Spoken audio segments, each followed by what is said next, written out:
कभी बैठकर तुमने स्वयं से ये पूछा है कि तुम कौन हो? ये शरीर तो तुम्हारे सामने है, सांस चल रही है, हृदय धड़क रहा है, विचार उठ रहे हैं, भावनाएं बह रही हैं, पर इन सब से परे कुछ है जो ये सब देख रहा है। वही आत्मा है, वही यात्रा करती है, वही बदलते जन्मों के बीच से गुजरती है, वही आगे बढ़ती है, वही पीछे लौटती है। और उसी की अनगिनत यात्राओं को मनुष्य ने एक नाम दिया, 84 लाख योनियां। यह संख्या कोई गणित नहीं, यह जीवन की अनंत गहराई का संकेत है। जब कोई स्वयं को शरीर मान लेता है तब उसे यह समूची यात्रा अनजानी लगती है, पर जिस दिन भीतर थोड़ी सी भी जागृति होती है, मन थोड़ी देर के लिए शांत होता है और भीतर का साक्षी उभरता है, तुम स्वयं अनुभव कर सकते हो कि तुम कभी पौधे भी रहे हो, कभी कीट भी, कभी पशु भी, और आज मनुष्य हो। यह यात्रा कोई दंड नहीं है, यह सीखने की प्रक्रिया है। अस्तित्व किसी पर भी कठोर नहीं है। यह यात्रा इसलिए है ताकि आत्मा क्रमशः इतनी परिपक्व हो जाए कि उसे फिर किसी रूप में उतरने की आवश्यकता न रहे, परंतु सब कुछ एक सरल नियम पर चलता है। ऊपर वही उठता है जो ऊपर उठने के योग्य हो जाता है, और नीचे वही गिरता है जो नीचे गिरने की प्रवृत्ति को पकड़े रहता है। जीवन का हर क्षण तुम्हें दिशा दे रहा है। हर इच्छा, हर भय, हर कर्म, हर विचार आत्मा को किसी अगले रूप की ओर धकेल रहा है। सबसे पहले तुम्हें यह समझना होगा कि आत्मा किसी मार्ग पर चलती नहीं है, उसे उसके कर्म बहाते हैं। जैसा बीज हो वैसा ही फल उपजता है। जैसे तुम्हारे भीतर तरंगे होंगी वैसा ही अगला जन्म तुम्हारे लिए बनेगा।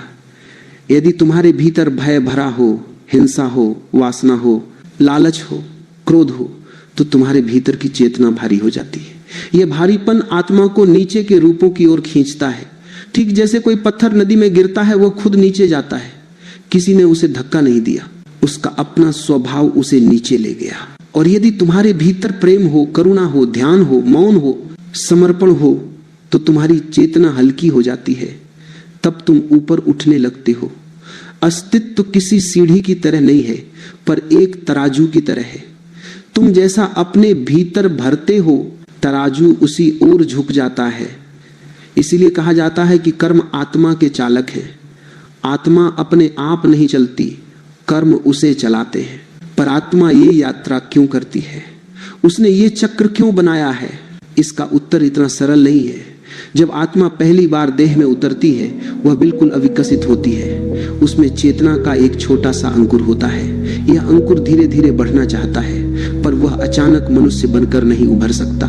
उसके भीतर अभी इतनी विस्तृत क्षमता नहीं है कि वह मनुष्य जीवन के गहन प्रश्नों, चुनौतियों और संभावनाओं को धारण कर सके। इसलिए उसे सबसे सरल रूपों से शुरू करना होता है। पहला चरण वनस्पति का होता है।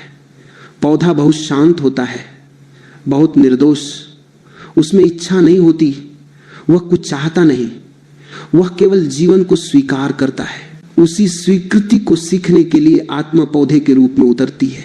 पौधा शांति की शिक्षा है। अगर तुम पेड़ों के पास जाओ तो तुम्हें एक ऐसी मौन धारा महसूस होगी जो मनुष्य के पास नहीं है। मनुष्य बेचैन है, पेड़ शांत है। उस शांति का पहला स्वाद आत्मा वही लेती है। लेकिन पौधे का जीवन केवल शुरुआत है। वहां कोई संघर्ष नहीं, कोई चयन नहीं, और बिना संघर्ष के आत्मा का विकास नहीं हो सकता। इसलिए अगला चरण कीट का है। वहां गति आती है, हलचल आती है, संघर्ष आता है। कीट जीवन एक बेचैनी भरा जीवन है। वह निरंतर खोजता है भोजन, स्थान, बचाव। वहां आत्मा सक्रिय होना सीखती है। यदि पौधे ने उसे मौन सिखाया तो कीट ने उसे चेष्टा सिखाई। पर आत्मा अभी भी बहुत छोटी है। उसे अभी ये सीखना है कि भय क्या होता है, सुरक्षा कैसी होती है, संघर्ष की तीव्रता क्या होती है। इसीलिए वह पशु बनती है। पशु चेतना में भावनाएं उभरने लगती हैं। प्रेम की छोटी सी चिंगारी, क्रोध के प्रारंभिक रूप, बचाने की भावना, समूह भाव, ये सब पशु रूप में आता है। पशु का जीवन आत्मा को यह सिखाता है कि भाव क्या है, संवेदना क्या है, जुड़ाव क्या है। और फिर एक दिन असंख्य जन्मों के बाद आत्मा मनुष्य रूप में आती है। मनुष्य इसलिए विशेष है क्योंकि मनुष्य में विकल्प है, मनुष्य में जागने की संभावना है। मनुष्य ही एकमात्र ऐसा जन्म है जहां आत्मा यह समझ सकती है कि वह जन्मों के चक्र में क्यों है। मनुष्य ही पूछ सकता है कि मैं कौन हूं। पौधा नहीं पूछ सकता, कीट नहीं पूछ सकता, पशु नहीं पूछ सकता। मनुष्य प्रश्न कर सकता है और प्रश्न ही मुक्ति की पहली सीढ़ी है। पर मनुष्य पर एक बड़ा खतरा भी है। जैसा ऊपर उठने का अवसर है वैसा ही नीचे गिरने की संभावना भी है। यदि मनुष्य लोभ में, हिंसा में, वासना में, अज्ञानता में डूब जाता है तो उसकी चेतना भारी हो जाती है, वह फिर नीचे खींच सकता है।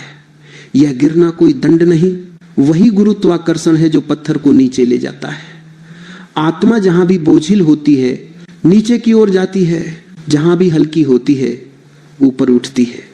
यह पूरा चक्र तभी तक चलता है जब तक आत्मा अपनी सभी आवश्यक शिक्षाएं पूरी नहीं कर लेती। आत्मा कभी दंडित नहीं होती, उसे केवल सीखने का अवसर दिया जाता है। जो सीख न पाए उसे पाठ दोबारा मिलता है। जैसे किसी विद्यालय में छात्र को वही कक्षा फिर से पढ़नी पड़ती है, आत्मा भी उसी जन्म रूप में लौट आती है जिसकी सीख वह पूरी नहीं कर पाई थी। यह पुनर्जन्म नहीं, पुनः सीख है। अब तुम पूछोगे कि यह संख्या 84 लाख कहां से आई? यह संख्या यूं ही नहीं दी गई। यह संकेत है कि जीवन अनगिनत रूपों में उपलब्ध है। जीवों की संख्या का कोई अंतिम बिंदु नहीं है।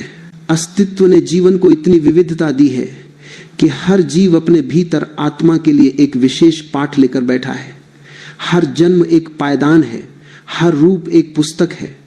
आत्मा इन पुस्तकों के अध्याय पढ़ती होती है और धीरे धीरे परिपक्व होती जाती है।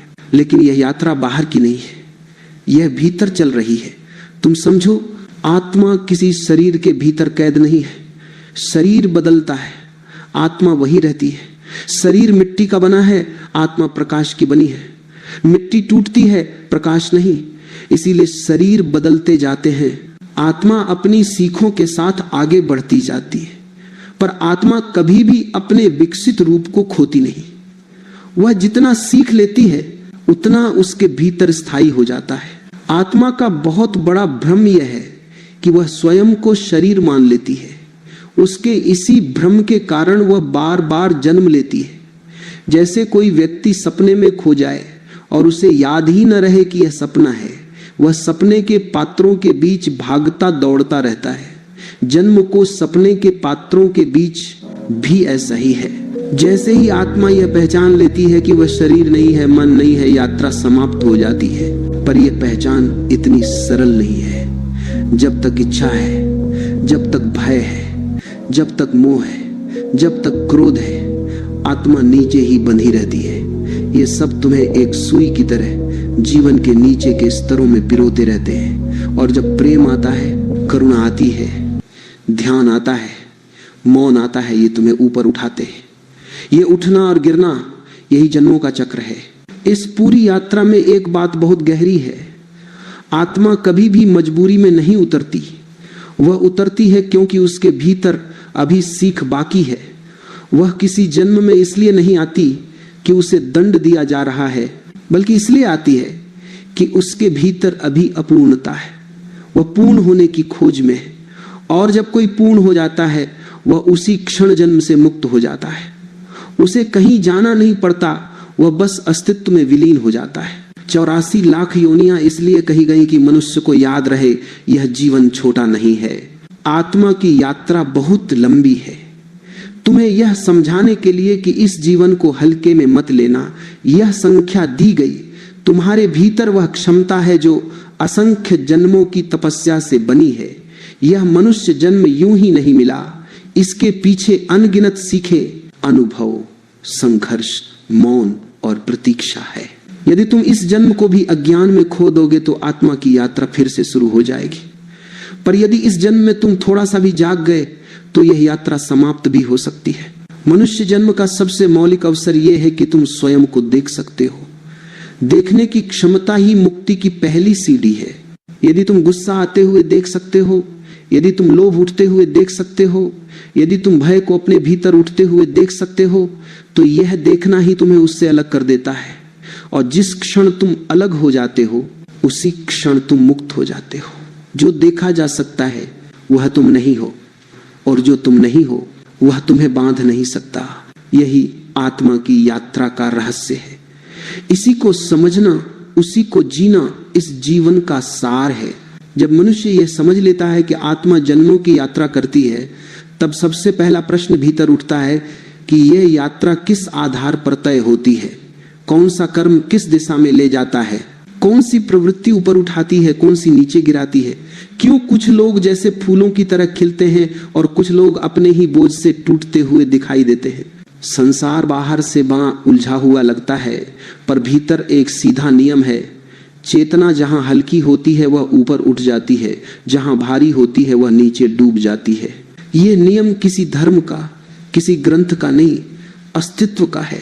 कर्म को समझने में सबसे पहली भूल ये होती है कि लोग इसे बाहरी घटनाओं से जोड़ देते हैं। वे सोचते हैं कि यदि उन्होंने कुछ किया वही कर्म है, पर वास्तव में कर्म का केंद्र बाहर नहीं, भीतर है। कर्म वह है जो भीतर घटा है। तुमने किसी से मुस्कुराकर बात की, बाहर मुस्कान है, पर भीतर क्या था? यदि भीतर छल था तो कर्म छल का हुआ, यदि भीतर प्रेम था तो कर्म प्रेम का हुआ। अस्तित्व तुम्हारे कार्य नहीं देखता, तुम्हारी तरंग देखता है। यह तरंग ही जन्म का आधार बनती है।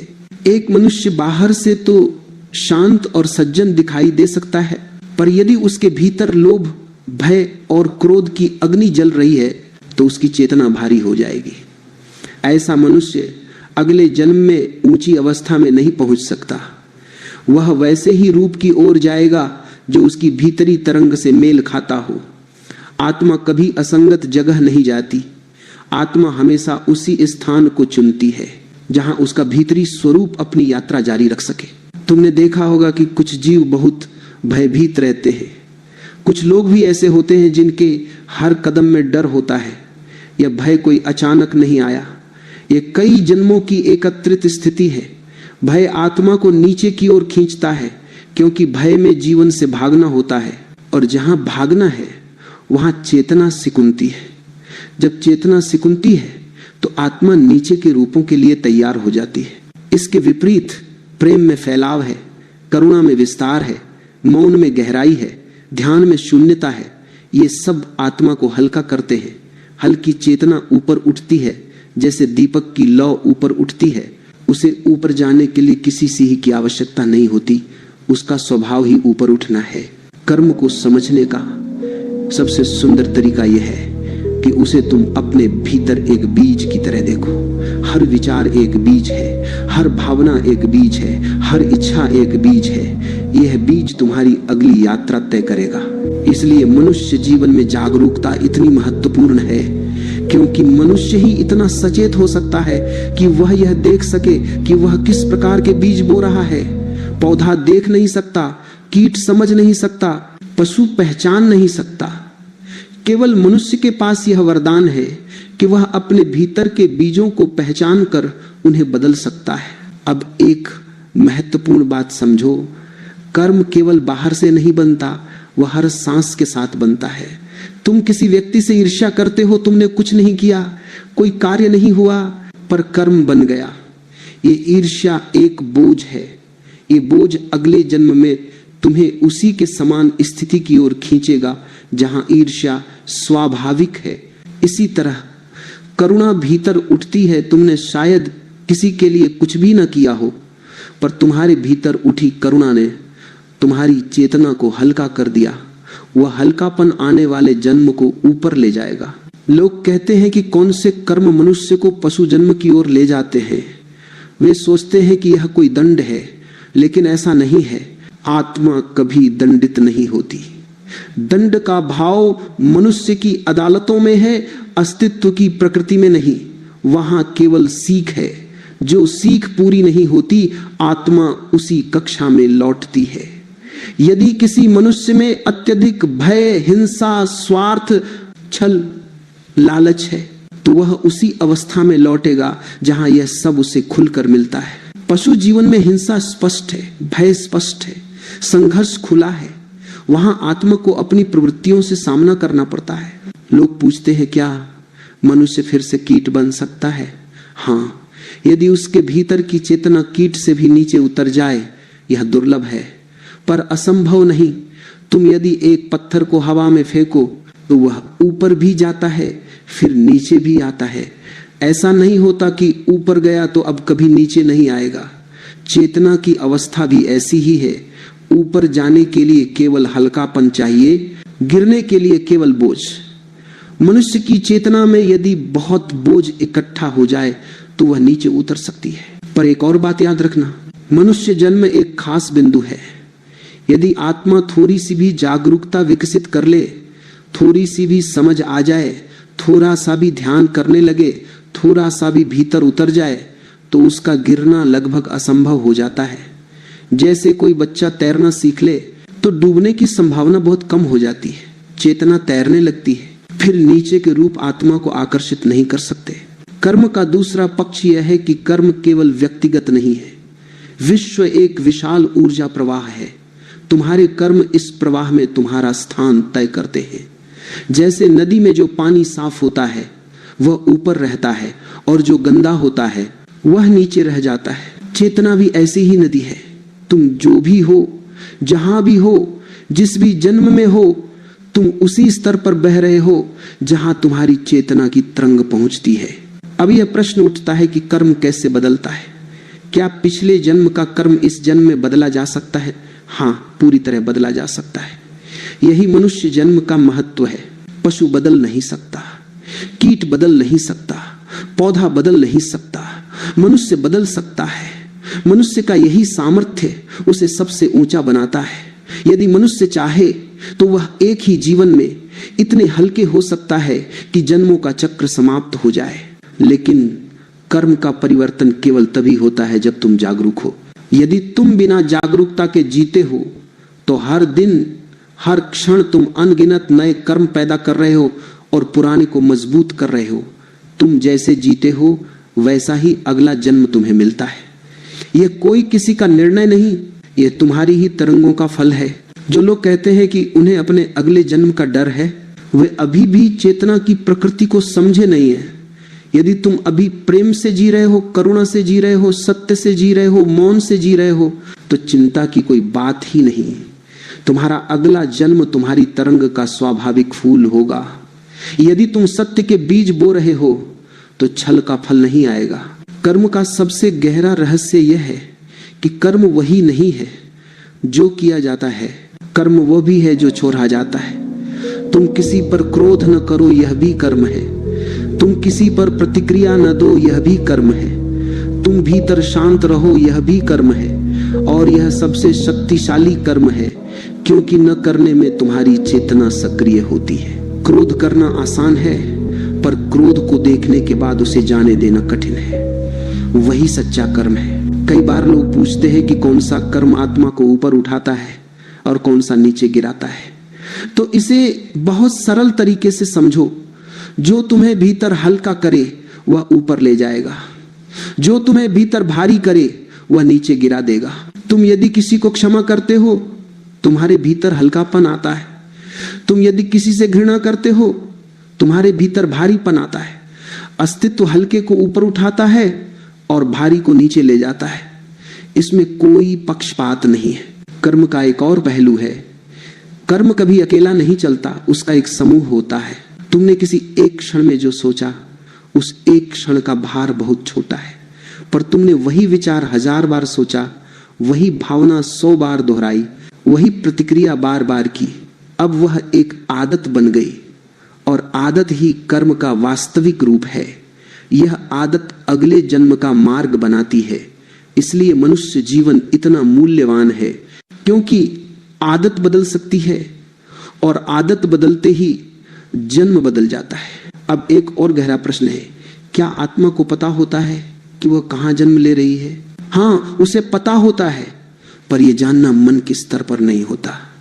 मन तो हर जन्म में नया बनता है। आत्मा के भीतर एक गहरी छाप होती है, एक गहरी दिशा होती है। वह दिशा उसे अगले जन्म की ओर खींचती है।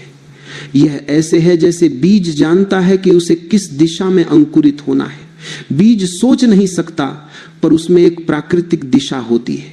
उसी तरह आत्मा भी अपनी दिशा के अनुसार जन्म लेती है। कौन से कर्म किस जन्म में ले जाते हैं यह समझना चाहे तो बहुत सरल है। यदि तुम्हारे भीतर की चेतना ऊपर उठ रही है, ध्यान, मौन, प्रेम, सत्य की ओर, तो तुम अधिक विकसित जन्म की ओर जाओगे। यदि तुम्हारे भीतर की चेतना संघर्ष, वासना, भय, लोभ, हिंसा की ओर झुक रही है तो तुम नीचे की ओर जाओगे। कोई ऊपर नहीं बैठा है जो तुम्हें भेजेगा, तुम स्वयं अपनी अगली सीढ़ी तय करते हो। पर एक बात बहुत आश्चर्यजनक है, मनुष्य जन्म में आते ही आत्मा अपनी कई पुरानी सीखें भूल जाती है। यह भूलना जरूरी है। यदि तुम हर जन्म की याद लेकर आओ तो तुम नया अनुभव नहीं कर पाओगे। यह भूलना कोई दोष नहीं, यह प्रकृति का वरदान है। पर यह भूल जाना यह नहीं कहता कि भीतर कुछ मिट गया। भीतर सब छपा रहता है पर सतह पर दिखाई नहीं देता। ध्यान में उतरते उतरते तुम देख सकते हो कि तुम्हारे भीतर कई जन्मों की स्मृतियां अब भी जीवित है। तुम्हारा भय भी कई जन्मों की विरासत है, तुम्हारा प्रेम भी कई जन्मों की यात्रा है। मनुष्य यदि चाहे तो इस जन्म में इतना हल्का हो सकता है कि उसे कहीं और जाने की आवश्यकता ही न रहे। लोभ से हल्का हो जाओ, भय से हल्का हो जाओ, अहंकार से हल्का हो जाओ, वासना से हल्का हो जाओ। जो भी तुम्हें भारी बनाता है उसे छोड़ दो। छोड़ने के बाद तुम्हें पता चलेगा कि तुम खुद ही ऊपर उठने लगे हो। यही कर्म का रहस्य है। कर्म वह है जिसे तुम पक्के हुए हो और मुक्ति वह है जिसे तुम छोड़ देते हो। यही यात्रा चलती रहती है। यही कर्म आत्मा का मार्ग तय करता है और इसी को समझे बिना मनुष्य जीवन अधूरा है। जब आत्मा पौधे से कीट, कीट से पशु और पशु से मनुष्य तक की यात्रा करती है तो ये यात्रा केवल रूप बदलने की नहीं होती, ये सीखों की यात्रा होती है। अस्तित्व कोई भी रूप व्यर्थ नहीं देता। हर रूप का अपना रंग है, अपनी महक है, अपनी छाया है, अपनी तपस्या है। आत्मा हर जन्म में कुछ न कुछ प्राप्त करती है, कुछ बोझ छोड़ती है, कुछ प्रकाश इकट्ठा करती है। यदि किसी जन्म में सीख पूरी न हो तो आत्मा उसी जगह लौट आती है। यह लौटना किसी दंड का परिणाम नहीं है बल्कि अधूरी शिक्षा का संकेत है। सबसे पहले पौधे की अवस्था को समझो। पौधा न कहीं भाग सकता है न कहीं जा सकता है। वह मिट्टी में जवे जमा कर खचा है। वर्षा आती है वह भीगा रहता है, धूप आती है वह तपता है, हवा आती है वह झुक जाता है। कोई उसे तो दे वह विरोध नहीं कर सकता। पौधा होकर आत्मा यह सीखती है कि अस्तित्व के साथ समर्पण कैसा होता है। पौधे की मौन स्वीकृति आत्मा को पहली बार सिखाती है कि जीवन को जैसा आता है उस रूप में स्वीकार करना भी एक शक्ति है। पौधे का जीवन शांत है पर बहुत सीमित है। वहां चेतना की लहरें बहुत धीमी है। वहां संघर्ष नहीं है, निर्णय नहीं है, विकल्प नहीं है। आत्मा को अभी विस्तृत अनुभव की आवश्यकता है। इसलिए कुछ समय बाद वह उस रूप से बाहर निकलती है और कीट के रूप में प्रवेश करती है। कीट के जीवन में गतिविधि है, बेचैनी है, खोज है, खतरा है। आत्मा पहली बार गति को सीखती है। पौधे की मौन स्वीकृति से निकलकर कीट का जीवन आत्मा को यह दिखाता है कि संघर्ष कैसा होता है। कीट के रूप में आत्मा संसार की कठोरता को पहली बार छूती है। पर कीट रूप भी सीमित है।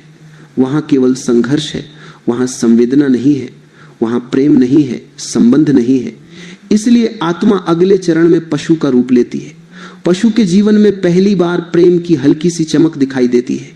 एक माँ पशु अपने बच्चों की रक्षा करती है। एक पशु अपने समूह के साथ चलता है। वहां प्रेम के बीज है, भय के भी बीज है, सुरक्षा और खतरे की समझ भी है। पशु के रूप में आत्मा भावनाओं का पहला स्वाद लेती है।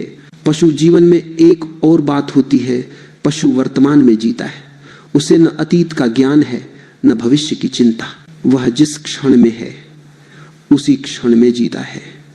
यह आत्मा को एक विशिष्ट शिक्षा देती है वर्तमान में रहने की। परंतु पशु अपने वर्तमान को समझ नहीं सकता। वह जागरूक नहीं है। वह जैसा है वैसा ही रहता है। वो अपने व्यवहार को बदल नहीं सकता, अपने स्वभाव को बदल नहीं सकता।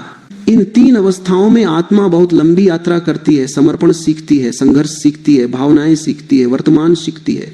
जब यह सब परिपक्व होने लगता है तब आत्मा मनुष्य रूप की ओर बढ़ती है। मनुष्य का जन्म आत्मा का सबसे महत्वपूर्ण चरण है, क्योंकि मनुष्य ही वह बिंदु है जहां आत्मा पहली बार स्वयं को देख सकती है। मनुष्य ही वह दर्पण है जिसमें आत्मा अपनी पूरी यात्रा को झलकते हुए देख सकती है। पर यह बात समझने योग्य है कि मनुष्य जन्म केवल ऊपर उठने की सीढ़ी नहीं है, यह नीचे गिरने का द्वार भी है। पौधा नीचे नहीं गिर सकता क्योंकि उसके पास चुनाव नहीं है। कीट नीचे नहीं गिर सकता क्योंकि उसके पास समझ नहीं है। पशु नीचे नहीं गिर सकता क्योंकि उसके पास जागरूकता नहीं है।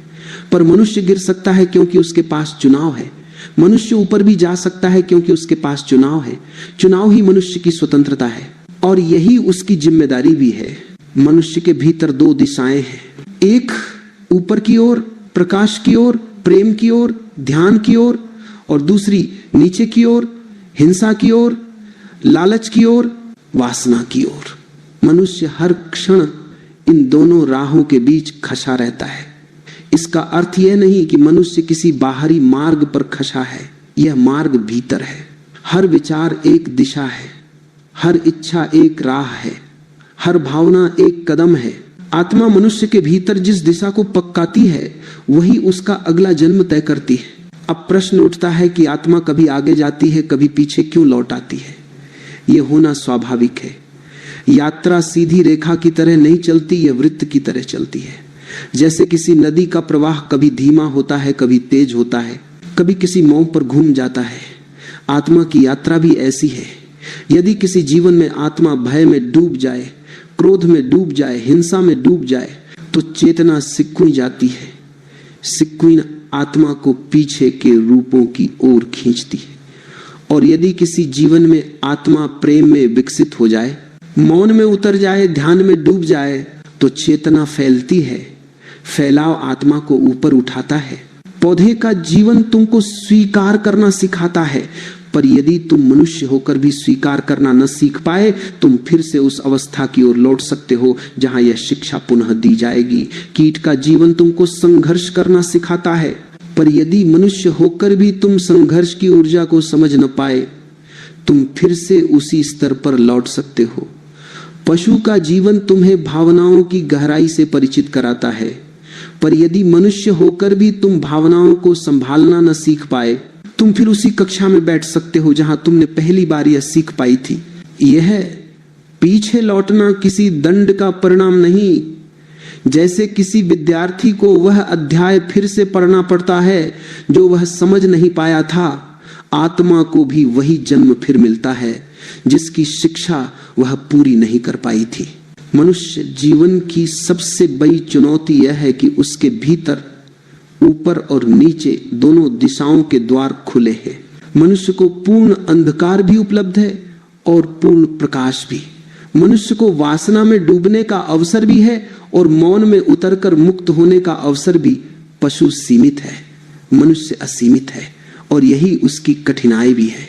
अब समझो कि आत्मा कैसे आगे बढ़ती है। आत्मा आगे तब बढ़ती है जब वह अपने भीतर की बेनियों को पहचान लेती है। मनुष्य के भीतर जो भी उद्वेग है, जो भी अशांति है, जो भी संघर्ष है, वह उसे नीचे खींचता है।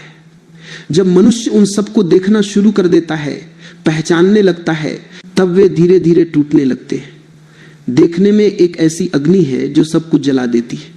जिसे तुम देखते हो उससे तुम अलग हो जाते हो, और जिससे तुम अलग हो जाते हो उसका तुम पर अधिकार समाप्त हो जाता है। इसी तरह आत्मा पीछे तब लौटती है जब वह अपने भीतर के अंधकार को पहचानती ही नहीं। अज्ञान सबसे भरा बोझ है, अहंकार सबसे भारी पत्थर है, भय सबसे बंद कमरा है।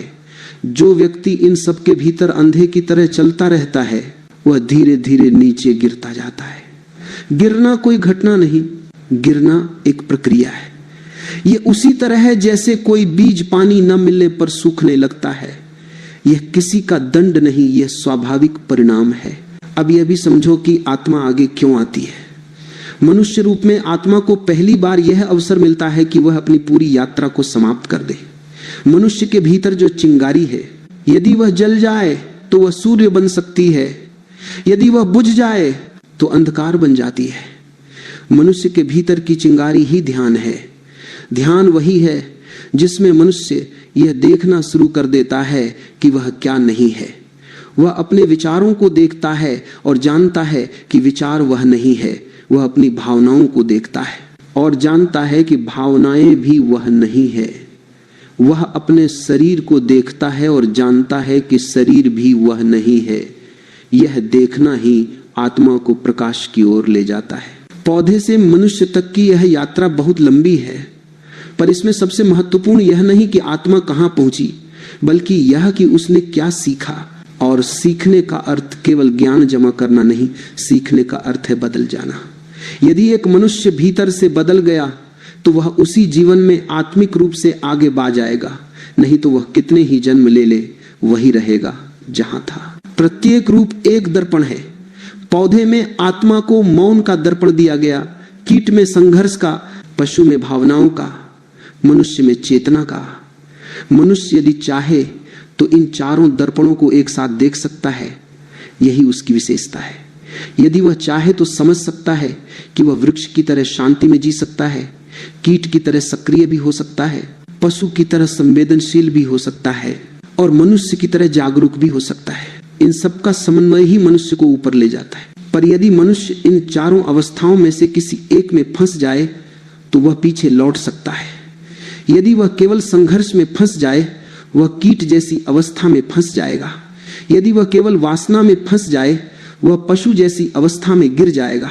यदि वह केवल निष्क्रिय स्वीकृति में फंस जाए, वह पौधे जैसी अचेत अवस्था में लौट सकता है। मनुष्य का जीवन ऊंचा इसलिए है क्योंकि उस पर भरोसा किया गया है। अस्तित्व ने उसे यह स्वतंत्रता दी है कि वह अपने मार्ग का चयन स्वयं करे।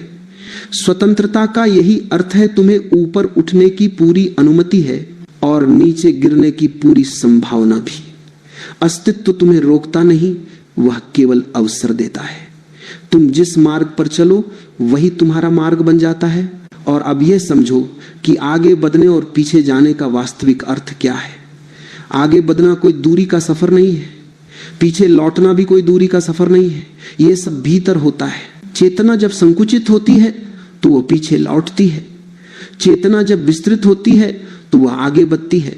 संकुचन और विस्तार ही जन्म का वास्तविक अर्थ है।